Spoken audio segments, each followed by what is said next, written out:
I'll just send somebody else. I would rather it was you, Arthur. I have to live with it. This man is named Arthur. He is an extraordinary top-tier assassin.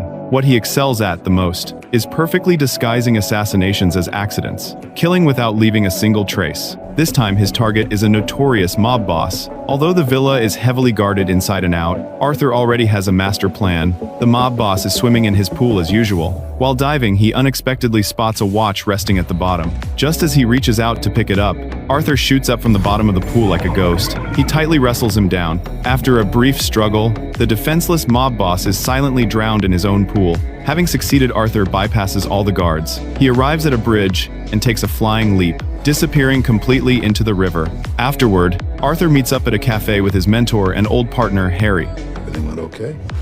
It got done.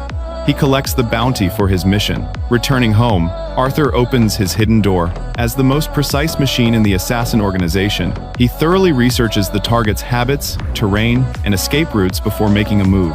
However, when Arthur prepares to accept his next assignment, he stares at the screen in dead silence. This time, the target is actually his best friend Harry. Filled with doubt, Arthur confronts the organization boss, Dean. Dean coldly states, Harry sold us out. We pulled his financials. Take a look at recent offshore deposits. There's one there made 2 weeks ago for 20 million US dollars.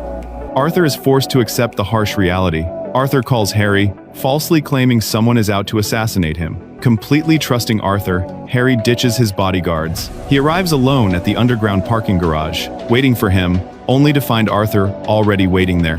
Harry does not offer too many explanations. He just faces death with complete calmness. He knows very well that even if Arthur lets him go, the organization will hunt him down endlessly. Yeah, I get off a couple of shots, struggle, they get my gun. C'est la vie. Rather than dying by someone else's hands, it is better to be sent off by an old friend. At Harry's funeral, Arthur runs into Harry's son Steve. Steve is entirely consumed by the desire for revenge. He begs Arthur to take him on as an apprentice. Out of guilt toward his old friend, Arthur reluctantly agrees. On the way back, Arthur begins teaching Steve how to stage accidental deaths that even insurance companies cannot detect. Through a series of grueling training sessions, Steve makes incredibly rapid progress. But Arthur knows that for a professional assassin, just pulling the trigger at static targets is far from enough. To test the results, Arthur decides to bring Steve along, to experience a real assassination mission firsthand. Time to take your training to the next level.